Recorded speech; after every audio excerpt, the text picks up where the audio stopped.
खुदावन मसीह यसू में मेरे अजीजों, मैं खुदावन मसीह यसू के जिंदा मुबारक नाम में आप सबको सलाम अर्ज करता हूं, आपको वेलकम कहता हूं इस स्पिरिचुअल फेलोशिप में तशरीफ लाने के लिए। हम खुदावन खुदा के मशकूर हैं, उसका धन्यवाद करते हैं कि उसने हम में से हर एक को अपने फजल में संभाल के रखा। मैं आप सब के लिए हमेशा दुआ करता हूं, मैं अपनी पूरी कलीसिया के लिए प्रार्थना करता हूं, अन्य सब लोगों के लिए मैं दुआ करता हूं जो लोग बीमार हैं, गमगीन हैं, रंजीदा हैं, दीगर परेशानियों में मुब्तला हैं। हर एक के लिए मैं निरंतर प्रार्थना करता हूं खुदावंद का फजल सबको संभाले, खुदा का रहम सबको सुरक्षित कर ले। प्रियजनों, आज के दिन के लिए परमेश्वर का धन्यवाद करते हैं और आज जो कलाम का हिस्सा खुदा बाप ने मुझे दिया है आपके साथ शेयर करने के लिए, नए नियम में लूका रचित सुसमाचार 15 अध्याय और 20 पद से 24 पद मैं अपनी बाइबल में से पढ़ रहा हूं। आप अपनी बाइबल में देखिएगा। बस वो उठकर अपने बाप के पास चला। वो अभी दूर ही था कि उसे देखकर उसके बाप को तरस आया और दौड़कर उसको गले लगा लिया और बोसे लिए। बेटे ने उससे कहा, अरे बाप, मैं आसमान का और तेरी नजर में गुनाहगार हुआ, अब इस लायक नहीं रहा कि फिर तेरा बेटा कहलाऊं। बाप ने अपने नौकरों से कहा, अच्छे से अच्छा जामा जल्द निकाल कर उसे पहनाओ और उसके हाथ में अंगूठी और पांव में जूती पहनाओ और पले हुए बछड़े को लाकर ज़िबा करो ताकि हम खाकर खुशी मनाएं, क्योंकि मेरा ये बेटा मुर्दा था, अब जिंदा हुआ, खो गया था, अब मिला है। बस वो खुशी मनाने लगे। खुदावंद की बरकत उसके पाक कलाम के पढ़े जाने और सुने जाने पर हो, आमीन। आइए दुआ मांगे। खुदावंद मसीह यसू में प्यारे आसमानी बाप, ये वक्त है तेरे जिंदा मुबारक कलाम पर मनन करने का। हम में से हर एक को पाक रूह का मसा अता फरमा कि हम पवित्र आत्मा की अगुवाई में होकर तेरे पाक कलाम के भेदों को और इस वचन के द्वारा तेरी पवित्र इच्छा को समझ पाएं। खुदावन, जब ये कलाम का बीज हमारे दिल की जमीन पर गिरता है, होने दे हमारी जिंदगियों में जड़ पकड़े और बेशुमार फल लेकर आए। प्यारे प्रभु, हमारे चारों तरफ अपने पाक फरिश्तों की सेना का बाड़ा बांधना कि शैतान हमें किसी भी तरह से तेरी रिफाकत से जुदा ना कर सके। प्यारे खुदा बाप, अपनी जिंदगियों को हर तरह से तेरे इख्तियार में देते हैं और ये दुआ तेरे प्यारे इकलौते बेटे अपने निजात देने वाले खुदावंद यीशु मसीह के जिंदा और मुबारक नाम के वसीले से मांगते हैं। सुन और कबूल कर ले, आमीन। अजीजों, एक बार फिर परमेश्वर का धन्यवाद करते हैं इस अच्छी संगति के लिए और खुदावंद का पाक कलाम हम सबके सामने मौजूद है। और आज जो कलाम का हिस्सा भी मैंने आपके सामने पढ़ा है, लूका 15 20 से 24 ये था, और मैं चाहता हूं कि लूका 15 22 आयत को दोहराऊं और फिर इसी पर बातचीत करेंगे। आप अपनी बाइबल में एक बार फिर देखें इसको। लूका 15 22, बाप ने अपने नौकरों से कहा, अच्छे से अच्छा जामा जल्द निकाल कर उसे पहनाओ और उसके हाथ में अंगूठी और पांव में जूती पहनाओ। इंग्लिश वर्जन भी पढ़ देता हूं। But the father said to his servants, bring out the best robe and put it on him and put a ring on his hand and sandals on his feet. आप समझ गए होंगे कि ये बाप कौन है और बेटा कौन है। अजीजों, 30 मई को जब हम वचन में बात कर रहे थे, इसी तरह से ऑनलाइन सरमन चल रहा था और मैंने एक बाइबल में से इलस्ट्रेशन दिया था यहीं से उड़ाऊ पुत्र का, और मैं ये बता रहा था कि जो हार्टफेल्ट रिपेंटेंस, जो दिल से जो तौबा होती है, उसका तरीका खुदावंद मसीह यीशु ने बताया इस पैराबल में, उड़ाऊ पुत्र के दृष्टांत में। मैं ये बता रहा था 30 मई के सरमन में कि जो हार्टफेल्ट रिपेंट जो होता है, जो पश्चाताप जो दिल की गहराई से हो, वो किस तरह से नुमाया होता है, कैसे प्रकट होता है, क्या तरीका होता है। और वो उड़ाऊ पुत्र की बातचीत जो उसने बाप से की, हमने वहां पर देखा। प्रभु यीशु मसीह ने हमें बहुत अच्छी तरह से समझाया। आज 22वें पद पर मैं बात करना चाहता हूं, जो बाप ने यहां पर बेटे के साथ किया है, नौकरों को जो हुक्म दिया गया है कि करना क्या है बेटे के लिए। और बाप ने 22 पद में अपने नौकरों को, उड़ाऊ पुत्र आ गया, बाप ने गले लगा लिया, बेटे ने हार्ट फेल्ट रिपेंट भी कर लिया, कह दिया कि मैं आसमान का भी, यानी आसमान के खुदा का भी गुनाहगार हूं, परमेश्वर का भी गुनाहगार हूं, तेरा भी गुनाहगार हूं, और इस लायक नहीं तेरा बेटा कहलाऊं मैं। वो सारी बातें हो गई। लेकिन अब बाप का जो रिएक्शन है यहां पर 22 पद, बस इसी पर बात करेंगे। उसने अपने नौकरों से कहा, अच्छे से अच्छा वस्त्र निकाल कर मेरे बेटे को पहनाओ, इसे पहनाओ, और हाथ में अंगूठी पहनाओ और पैर में जूती पहनाओ। मैंने इंग्लिश वर्जन भी पढ़ा था आपके सामने। 3 चीजों का यहां पे जिक्र है। उड़ाऊ पुत्र जब लौट कर आया है और बाप ने बड़ी खुशी से अपने नौकरों को हुक्म दिया, और ये 3 चीज उसको बाज़ाहिर है कि पहना दी गई होंगी। अच्छे से अच्छा वस्त्र, हाथ में, हाथ की उंगली में अंगूठी, और पैर में सैंडल्स या जूती, शूज जो भी है। प्रियजनों, ये क्या चीज है इस पैराबल में, इस दृष्टांत में खुदावंद मसीह यीशु क्या बताना चाह रहा है। और ये जो दृष्टांत है, मैं आपको बता रहा था कि ये मानव जाति से संबंध रखता है। और प्रोडिगल सन जो है यहां पर, ये एडम है। Adam is the prodigal son, आदम है साहब।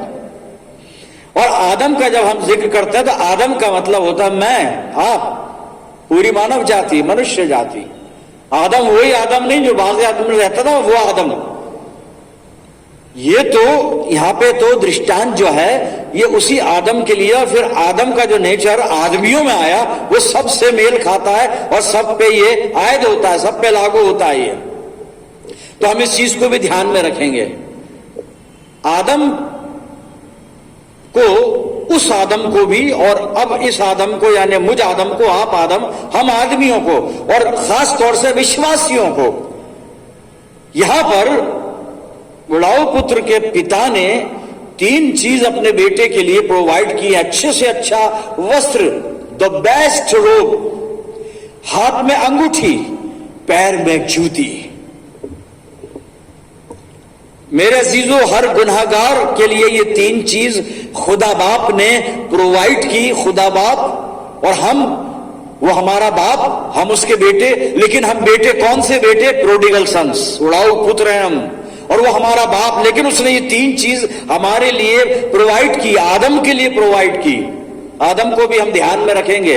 हरकतें आदम ने की थी, और फिर वो बाई नेचर हमारे अंदर गुनाह आया, और गुनाह हमारे अंदर बसा रहता है। प्रियजनों, 3 चीज ध्यान में रखिए। बेस्ट रोब, अच्छे से अच्छा वस्त्र, अंगूठी जो हाथ की उंगली में पहनाई गई, और तीसरी चीज है शूज, जूती। मैं तीसरी चीज से शुरू करूंगा, पहली चीज तक लेके जाऊंगा, और फिर उसके बाद हम हासिल करेंगे इस वचन से जो हमें सिखा रहा है। तीसरी चीज यहां पे जो पहनाई गई, पैर में जूती इंसान को पहनाई गई। भटके हुए आदम को, गुनाहगार मनुष्य को पैर में जूती दी गई। प्रियजनों, ये पैर में जूती, क्या जूती है? सैंडल्स लिखा है, वहां शूज लिखा है बाइबल में, लेकिन ये पैर में पहने जाने वाली जूती नहीं है ये, क्योंकि यहाँ पे स्पिरिचुअल बातें चल रही हैं, रूहानी जिंदगी की बातें चल रही हैं। रूह जो है वो ना कपड़े पहनती है, ना अंगूठी पहनती है, ना जूती पहनती है। ये तो जिस्म के काम है, लेकिन यहाँ पे जिस्मानी बातें नहीं है, क्योंकि ताल्लुक जो है जिंदगी का वो रूह से है। रूहानी जिंदगी की बातें बाइबल करती है। तो यह जो 3 चीज मुशर्रिफ बेटे के पिता ने प्रोवाइड की, अच्छे से अच्छा वस्त्र, अंगूठी, जूती। अब मैं इन 3 चीजों के बारे में आपके साथ शेयर करूंगा।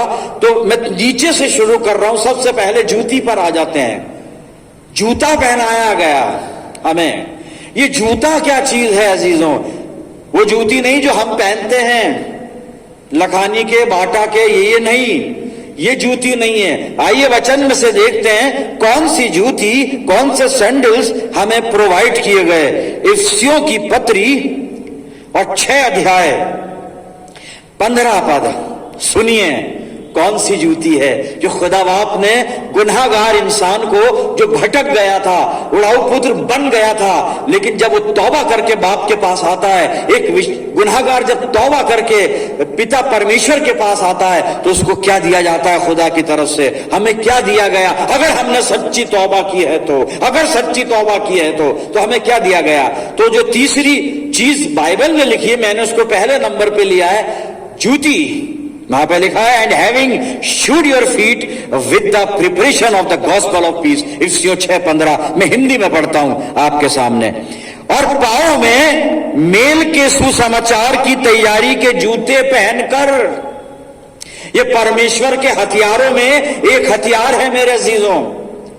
ये जूती ये पहनाई गई गुनाहगार को तौबा करने के बाद। ये खुदा ने हमें हमारे पाप क्षमा करने के बाद प्रभु यीशु मसीह की मार्फत, उसके द्वारा फिर हमें जो प्रोटेक्शन दिया, जो ब्लेसिंग दी, वो ये दिया है।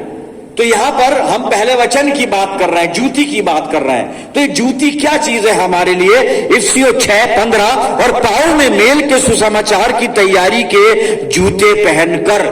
ये परमेश्वर के हथियार हैं। इन हथियारों से हम शैतान का मुकाबला करते हैं, अपनी आजमाइशों का मुकाबला करते हैं और अपनी परीक्षाओं में, आजमाइशों में, टेम्पटेशन में बचे रहते हैं, सुरक्षित रहते हैं। किस चीज से? ये तीन चीज। तो तीसरी चीज जो मैंने पहले नंबर पे ली है, जूती। और जूती क्या है? खुदा का पाक कलाम, जो बाइबल बता रही है। ये सुनने वाले आप ये मत समझ लेना कि पादरी पाक कलाम को तो जूती कह रहा है। जी नहीं, मैं जूती नहीं कह रहा हूं। आप बड़े ध्यान से सुने मेरी बात को। पाक कलाम खुदा का कलाम है, लेकिन पौलुस क्या लिख रहा है कि ये पाक कलाम वही प्रोटेक्शन देता है जो एक आदमी के जिस्म को सैंडल प्रोटेक्शन देती है।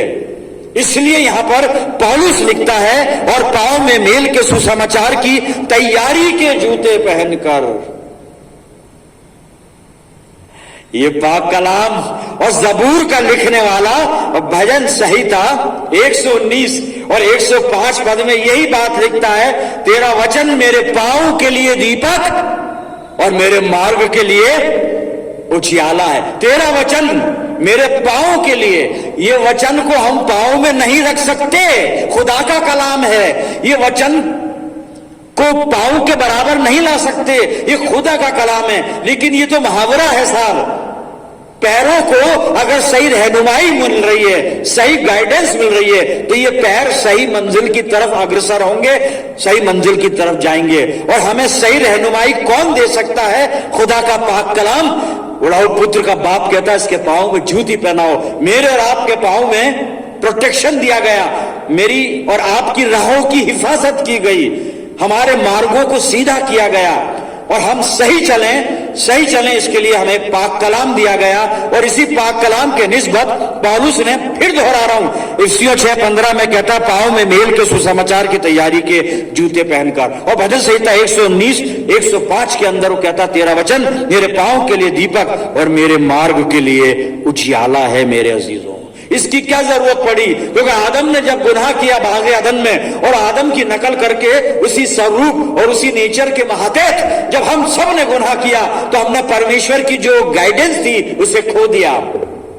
खुदा से जो हमें रहनुमाई मिलती थी वो खो दिया, और आदम को खासतौर से जो रहनुमाई मिलती थी ना, वो उसने खो दी। तो खुदा ने वो पाक कलाम हमारे हाथों में दिया है, पैरों में नहीं, हाथों में है। मैं बार बार बोल रहा हूं, बहुत से लोग हैं वो थोड़ी या फैकल्टी वीक होती है तो गलत समझ लेते हैं। ये पादरी साहब ने कलाम को जूती बने, कलाम को जूती नहीं बता रहा हूं मैं, कलाम की तासीर बता रहा हूं कि जैसे जूते हमारे को प्रोटेक्शन देते हैं, कलाम हमें प्रोटेक्शन देता है, हमें सही राहों पर लेकर जाता है, सही मार्गों पर लेकर जाता है। मेरे अजीजों, यही यहां पे लिखा है, तेरा वचन मेरे पांव के लिए दीपक और मेरे मार्ग के लिए उजियाला। और जब पौलुस लिखता है, and having shod your feet with the preparation of the gospel of piece.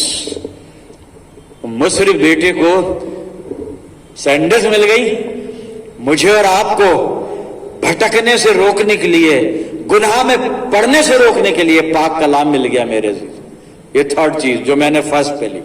Second चीज वहां पर है अंगूठी, हाथ में अंगूठी पहनाई गई। सेकंड, ये इधर से भी सेकंड है, उधर से भी सेकंड है, तो हम सही जगह आ गए। हाथ में अंगूठी, मुशर्रफ बेटे के। क्या थी अंगूठी?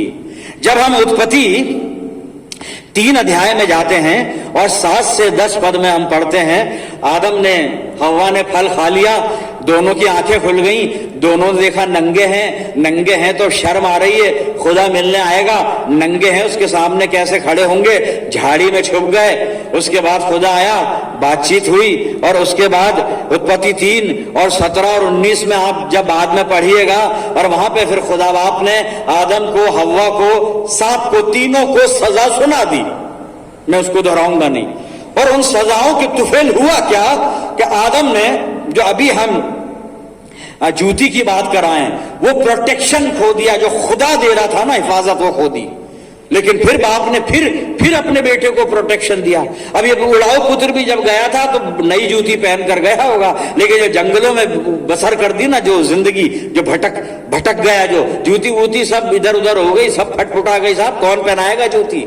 नंगे पांव आ गए रगड़ते हुए बाप के पास, लेकिन बाप को तरस आया, बाप ने कहा इसको जूती पहना दो, नंगे पैर है मेरा बेटा, सड़क पे चलेगा, पांव तपेंगे धूप के अंदर, ठंड में पांव ठिठरेंगे, मिट्टी में चलेगा, कंकर चुभेगी मेरे बेटे के, इसको प्रोटेक्शन दिया जाए, हिफाजत दी जाए, प्रोटेक्शन, कलाम जो मेरी और आपकी हिफाजत करता है। जी, सेकंड अंगूठी।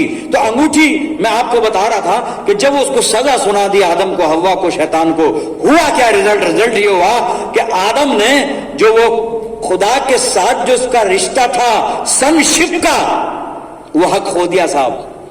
अब खुदा से नहीं मिलता, अभी मिलने आता था ना, अब नहीं मिलने आएगा, अब नहीं मिलता खुदा नहीं मिलता। अब हम ढूंढते हैं खुदा को ढूंढते रहते हैं। सुबह चर्च जाते हैं, दिन में प्रेयर मीटिंग में जाते हैं, शाम को फिर जूम मीटिंग में जाते हैं, फिर किसी रिवाइवल मीटिंग में जाते हैं, फिर किसी और क्रूसेड में चले जाते हैं, फिर इधर सेमिनार में चले जाते हैं, फिर किसी तीर्थ स्थान पे चले जाते हैं, वेस्ट में, साउथ में, नॉर्थ में, ईस्ट में, यरूशलेम भागते हैं, कहीं खुदा को ढूंढ रहे हैं मिल नहीं रहा है वो। सिर्फ एक कदम उठा था गलत राह शौक में, और मंजिल तमाम उम्र हमें ढूंढती रही। अब मंजिल को हम ढूंढ रहे हैं, मंजिल तो क्या ढूंढ रही है, हम ढूंढ रहे हैं। खुदा इसलिए नहीं मिलता क्योंकि हम बुरी नीयत से ढूंढते हैं। याकूब के खत में लिखा है, मैं उसको टच नहीं करूंगा, अंगूठी जो आदम ने वहां गुनाह करके वो सनशिप की जो अथॉरिटी खो दी थी, अथॉरिटी और सनशिप ही हैज लॉस्ट, जो हक खो दिया, वो हक यहां पे लौटाया जा रहा है। बाप ने कहा इसके हाथ में अंगूठी पहनाओ। मेरे अजीजों, अंगूठी का मतलब ये होता है कि जब कोई किसी के हाथ में अंगूठी पहनाता है तो वो अपना हक उसको देता है जिसके हाथ में अंगूठी पहनाई गई है। और इसके लिए मैं बाइबल में से हवाला पढ़ूंगा ताकि समझ में आ जाए। जी, उत्पत्ति की पुस्तक खोल लें आप और उसका 41 अध्याय निकाल लें, और यहां पर मैं 42 पद पहले पढ़ता हूं। तब फिरौन ने, अब यहां पे फिरौन का जिक्र है, फिरौन ने ख्वाब देखा था, बहुत टाइम पहले मैंने सरमन दिया था, वो नील नदी के किनारे खड़ा है, 7 अच्छी गाय निकली, 7 दुबली गाय निकली, और वो दुबली गाय अच्छी गायों को निकल गई, वो सारी चीजें। अब वो ख्वाब जो देखा तो उसको कोई अर्थ नहीं बता पाया, मैं बता चुका हूं, थोड़ा सा रिपीट कर रहा हूं। फिर यूसुफ को कैद खाने से बुलाया गया और यूसुफ ने उसको सही सही अर्थ भी बता दिया और समाधान भी कर दिया समस्या का। और राजा फिरौन इतना प्रभावित हुआ, उसने वहां पे ये एक कथन बाइबल में कहा है यूसुफ के लिए कि हमें क्या, यूसुफ जैसा शख्स पूरी पृथ्वी पर मिल सकता है जिसमें परमेश्वर का आत्मा रहता है। Holi spirit was in Yusuf, Joseph के अंदर। तो साहब, यूसुफ की ये बात सुनकर अब राजा का रिएक्शन देखिए, राजा क्या कह रहा है। जी, मैं उत्पत्ति 40 और 42 पद। तो फिरौन ने अपने हाथ से अंगूठी निकाल के यूसुफ के हाथ में पहना दी और उसको बढ़िया मलमल के वस्त्र पहना दिए और गले में सोने की जंजीर डाल दी। अंगूठी क्यों पहनाई, अब सुनिए वो मतलब क्या था अंगूठी का। 44 पद। फिर फिरौन ने यूसुफ से कहा, फिरौन तो मैं हूं, पर सारे मिस्र देश पर कोई भी तेरी आज्ञा के बिना हाथ पांव ना हिलाएगा। राजा अपना अधिकार दे रहा है, ये अधिकार तो राजा का होता है, लेकिन उसने अंगूठी पहना दी यूसुफ को, अपना हक यूसुफ को ट्रांसफर कर दिया, यूसुफ को दे दिया। और 45वें पद में लिखा था, फिरौन ने यूसुफ का नाम साप्तान पे रखा और सापनत पहने रखा और ओन नगर के याजक पोतीपेरा की बेटी आसनत से उसका विवाह कर दिया, वगैरह वगैरह। मैं सिर्फ अंगूठी की तरफ आपका ध्यान दिलाना चाह रहा था। अथॉरिटी ऑफ सनशिप जो आदम ने खोई, वो बाप ने वापस लौटा दी, अंगूठी पहना दो, इसको हक वापस दे दो, ये मेरा बेटा ही है। ये तो कह रहा है कि मैं तेरा बेटा कहलाने के लायक नहीं, लेकिन नहीं, मेरा बेटा है, मैं इसको हक देता हूं सनशिप का। ये खुदा ने किया मेरे अजीजों। आदम को यीशु मसीह के द्वारा फिर से ये हक दिया, अंगूठी पहनाई गई, पवित्र आत्मा की छाप हम पे लगाई गई। इफ्सियों 1:13-14 बाद में पढ़िएगा। लेकिन संशिप का हक हमें दिया गया। यूहन्ना 1:12, जितनों ने प्रभु यीशु मसीह को कबूल किया, यीशु मसीह ने उन सबको खुदा के बेटे और बेटियां यानी खुदा के फर्जंद होने का हक बख्शा। अथॉरिटी ऑफ सनशिप अंगूठी पहना दी गई मुझे और आपको मेरे अजीजों। वचन हमारे प्रोटेक्शन के लिए, अंगूठी अथॉरिटी शो करने के लिए। पहली चीज बहुत महत्वपूर्ण है, वो तो महत्वपूर्ण तो ये भी है, वचन भी महत्वपूर्ण है भाई, इसके बिना हम चलेंगे कैसे? तेरा वचन मेरे पांव के लिए दीपक, दीपक के बिना तो कोई चल ही नहीं सकता। अंधेरे में क्या बचेड़े खाने, ठोकरें खानी है क्या? कलाम तो जरूरी है। अंगूठी भी, सनशिप भी मिल गई।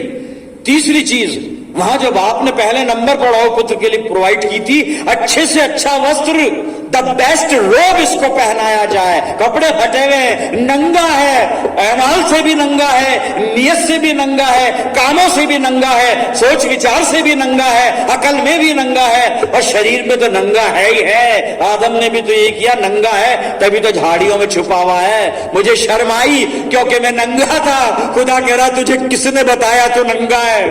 किसने बताया तुझे? तुझे किसने बताया तो नंगा है? खुदा सवाल नहीं पूछ रहा है, खुदा उसको कायल कर रहा है आदम को। खुदा को तो मालूम है किसने, तेरी खुद अंतर आत्मा ने बता दिया तू नंगा है, तेरे जमीर ने तुझे कायल कर दिया तू नंगा है, तेरे विवेक ने खुद तुझे शर्मसार कर दिया तू नंगा है, तू पापी है, तू नीच है, तू बेवफा है आदम। ये खुद तेरा जो इनर कॉन्शियस है ना, वो तेरे को घायल कर रहा है। आत्मा खुद साफ करवटें बदलती है। आदमी जब गुनाह करता है ना, तो अंदर से आत्मा करवटें, नींद नहीं आती है। वो गुनाहगार हंस हंस के सबसे बात करता है, मैं बहुत अच्छा हूं। वो सब बेचारा वो अंदर इंफीरियरिटी कॉम्प्लेक्स लेके जीता है कि कोई मेरे पे शक तो नहीं कर रहा है कि मैं पापी हूं। तो वो शो ये करता है कि मैं पापी नहीं, बहुत अच्छा हूं, बहुत धर्मी हूं। ऐसे काम करता है कुछ दिखाने के कि लोग मुझे राइट से समझें। लेकिन होता ये अपने गुनाहों को वो छिपा रहा होता है, वो अपने गुनाहों को छिपा रहा होता है। हम ऐसा करते हैं, ह्यूमन नेचर है, ह्यूमन नेचर है। मेरा एक गरीब दोस्त है और वो मुझे बता रहा था कि एक वक्त ऐसा भी था कि मैं अपनी कमीज पैंट से बाहर निकाल कर पहना करता था, अंदर नहीं डालता था पैंट के। मैंने कहा क्यों? तो बताता मेरी पैंट के पीछे छेद होते थे गरीबी के, फटी हुई पैंट, तो वो शर्ट डालकर बाहर उसे छुपाता था। गुनाहगार छुपाता है अपने गुनाहों का, तो आदम छुप रहा है क्योंकि नंगा है। अब इस नंगे को वहां उड़ाऊ पुत्र के बाप ने अपने उस बेटे को, जिसके कपड़े फट चुके होंगे, कैसी हालत में होगा मालूम नहीं, बेस्ट रोब प्रोवाइड किया, अच्छे से अच्छा वस्त्र मेरे अजीजों। क्यों? क्योंकि हमने अभी जेनेसिस 3 और 7:10 में देखा, Adam sin against God by which he lost his holy garment and became naked. वो उसने होली गारमेंट खो दिए, वो पवित्रता खो दी साहब, नंगा हो गया। वो कपड़े तो उसने कभी पहने ही नहीं थे, नंगा तो वो जब से बना था तब से था। लेकिन अब जो कह रहा है ना मैं नंगा हूं, तो वो उसको पता चल गया कि होली गारमेंट जो गॉड ने पहनाए थे, पवित्रता के जो वस्त्र थे, वो मेरे जाते रहे, मेरी पवित्रता भंग हो गई, इसलिए नंगा है वो। तो जब आदम नंगा हो गया, लेकिन अच्छे से अच्छा वस्त्र प्रभु यीशु के तौर पर खुदा बाप ने पहना दिया मेरे अजीजों। बेस्ट रोब, द गारमेंट ऑफ साल्वेशन। अच्छे से अच्छा वस्त्र क्या हो सकता है? क्या हो सकता है अच्छे से अच्छा वस्त्र? गौर करें जरा, आइए बाइबल में से हवाला देख लेते हैं। और ये अच्छे से अच्छा वस्त्र मुझे भी पहनाया, आपको भी पहनाया, सब विश्वासियों को पहनाया गया जिन्होंने सच्चे दिल से तौबा की मेरे अजीजों। इस अच्छे वस्त्र को देखते हैं ये क्या है। वहां पे उड़ाऊ पुत्र के पिता ने नौकरों से कहा अच्छे से अच्छा वस्त्र, और वहां इंग्लिश में लिखा था बेस्ट रोब। और रोब को मैं स्टडी कर रहा था, ये एक लंबा चोगा जैसा होता था ऊपर से लेके, जैसे हम लोग कैसे पहनते हैं ये, इसको स्टोल भी इंग्लिश में कहा गया है। पूरा एक चोगा, पूरा लबादा। और जब इसको बताया गया है, इसको जो डिक्शनरी के अंदर इसका मतलब वो ये है कि ये एक खास व्यक्ति को पहनाए जाते थे, खास ओकेजन पर पहनाए जाते थे। ये एक वीआईपी ड्रेस थी। हमारे यहां याजक इस ड्रेस को पहनता है ताकि देखने वाला समझ ले कि ये एक विशेष काम के लिए नियुक्त हुआ है। ये हर एक नहीं पहन सकता। हमारे यहां भी जब तक ऑर्डिनेशन नहीं हो इसको कोई नहीं पहन सकता, क्योंकि ये खास रोब है। ये तो गुनहगार आदम को, या यूं कह ले उड़ाऊ पुत्र को, जो बेस्ट रोब पहनाई गई वो क्या था? वो अच्छा कपड़ा जो मुझे भी पहनाया गया, आपको भी पहनाया गया। मेरे अजीजों, हमें वचन मिला जिसको सैंडल कहा जा रहा है बाइबल में। अंगूठी, हमें अथॉरिटी ऑफ सनशिप वापस मिली प्रभु यीशु के द्वारा। अभी बताया था यूहन्ना 1:12 में से, जितनों ने उसको कबूल किया उसने उन्हें खुदा के फर्जंद, बेटे बेटी संतान होने का हक बख्शा। अब यहां पे पहले नंबर पर बेस्ट रोब, अच्छे से अच्छा वस्त्र। जी क्या है अच्छे से अच्छा वस्त्र जो मुझे और आपको पहनाया गया? आइए बाइबल से पूछ लेते हैं। गलातियों की पत्री और 3 अध्याय 27 पद सुन लीजिए। द बेस्ट रोब, अच्छे से अच्छा वस्त्र, गलातियों और 3 अध्याय मैं आपके सामने पढ़ देता हूं निकालकर, और इसका 27, गलातियों 3:27 सुनिए। पौलुस लिखता है अच्छे से अच्छे वस्त्र का जिक्र। और तुम में से जितनों ने मसीह में बपतिस्मा लिया है, तुम में से जितनों ने मसीह में बपतिस्मा लिया है, इसको फिर पढ़ूंगा मैं, सुन लीजिए। तुम में से जितनों ने मसीह में बपतिस्मा लिया है, जितनों ने पानी में बपतिस्मा लिया है वो नहीं, जितनों ने ये छींटे से बपतिस्मा लिया है वो नहीं कह रही है बाइबल। वो तो चलता रहता है, बपतिस्मे होते रहते हैं, तो एक रस्म है, पूरी हो जाती है।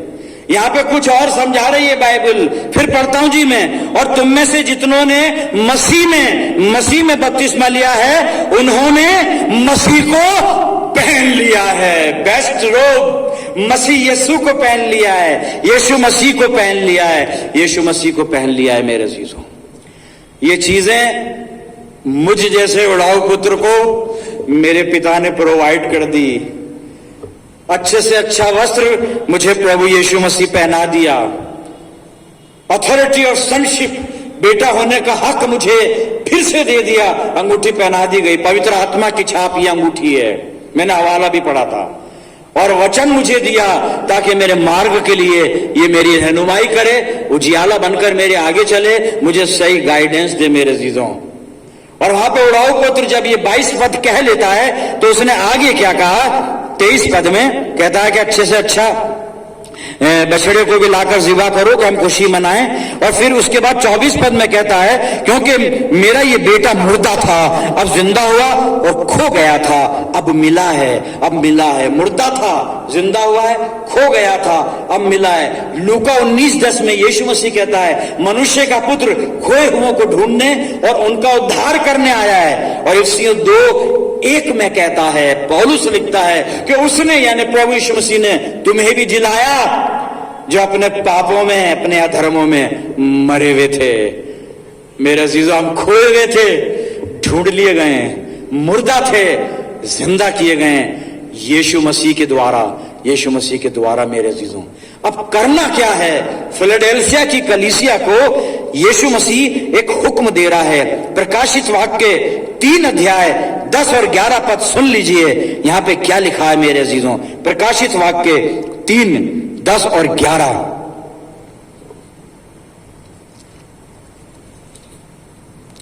तूने मेरे धीरज के वचन को थामा है, इसलिए मैं भी तुझे परीक्षा के उस समय बचा रखूंगा जो पृथ्वी पर रहने वालों के परखने के लिए सारे संसार पर आने वाला है। 11 पद, मैं शीघ्र ही आने वाला हूं, जो कुछ तेरे पास है उसे थामे रहे कि कोई तेरा मुकुट छीन ना ले। जो कुछ तेरे पास है, यीशु मसीह कहता है, उसे थामे रहे। मुझे कह रहा है जो कुछ तेरे पास है उसे थामे रहे। आप सबको कह रहा है यीशु मसीह, जो कुछ आपके पास है उसे थामे रहे। जो हमारे पास है हम उसको थाम के रखें। क्या है हमारे पास? वचन हमारे पास है, इसे थामना है। अथॉरिटी ऑफ sonship, पुत्र होने का, पुत्रियां होने का हक हमारे पास है, उसे थाम के रखना है, महफूज रखना है, बचा के रखना है। और मेरे अजीजों, जो बेस्ट रोब हमने पहना है, खुदावन मसीह यीशु, उसको हमेशा अपने पास रखना है, हमेशा अपने पास रखना है, ताकि हम हमेशा पिता की संगति में बने रहें और आनंद में पाए जाएं, आशीषों में पाए जाएं। प्रियजनों, अपने आप को पिता के चरणों पे रख दें। उसने तो हमें निहाल कर दिया, अच्छे से अच्छा वस्त्र पहना दिया, अंगूठी पहना दी, जूती पहना दी, हमें फिर से नई सृष्टि बना दी और अपने अंदर स्थान दे दिया, अपने राज्य में स्थान दे दिया, अपनी आशीषों में, अपने प्रेम में स्थान दे दिया, अपने अनुग्रह में स्थान दे दिया। बस हमें इतना करना है कि अब इन सब चीजों को, जो कुछ हमारे पास है, थामे रखना है, थामे रखना है, थामे रखना है। आइए प्रार्थना करें। प्रभु यीशु मसीह में अनुग्रहकारी पिता परमेश्वर, तेरा धन्यवाद करते हैं दयालु पिता आज के वचन के लिए, जिसने प्यारे खुदावन हम उड़ाऊ पुत्रों को इतनी आशीषों से आज तृप्त कर दिया कि हम उड़ाऊ पुत्र से जीवित परमेश्वर की संतान बन गए। प्रभु धन्यवाद करते इस वचन के लिए। हम सबको पवित्र आत्मा की अगुवाई दे कि हम सब चीजों को जो हमारे पास परमेश्वर के द्वारा रखी गई हैं संभाल के रखें, ताकि कोई हमारा मुकुट हमसे छीन ना ले। दयालु पिता, अपनी जिंदगियों को तेरे अधिकार में देते हैं। हम सब की अगुवाई करना, वचन के द्वारा हमें संभालना। प्रभु पिता परमेश्वर, हमारे ईमान को मजबूत करना। मैं दुआ करता हूं जितने लोग इस प्रार्थना में मेरे साथ सम्मिलित हैं, इन सब अजीजों पर तेरी शफकत, रहमत और बरकत का साया हमेशा बना रहे। प्यारे प्रभु परमेश्वर, हम सबकी जिंदगियों को अपनी सेवा, अपनी महिमा के लिए इस्तेमाल कर। धन्यवाद के साथ हम अपना जीवन तेरे चरणों पर समर्पित करते हैं पिता परमेश्वर। और ये दुआ तेरे प्यारे इकलौते बेटे, अपने उद्धारकर्ता प्रभु यीशु मसीह के जिंदा और मुबारक नाम के वसीले से मांगते हैं। सुन और कबूल कर ले, आमीन। अब हमारे प्रभु यीशु मसीह का अनुग्रह, पिता परमेश्वर का प्रेम, पवित्र आत्मा की सहभागिता हम में से हर एक के साथ, समस्त विश्वासियों के साथ, हमारी सब कलीसियाओं के साथ अब से लेकर हमेशा तक होती रहे। आमीन।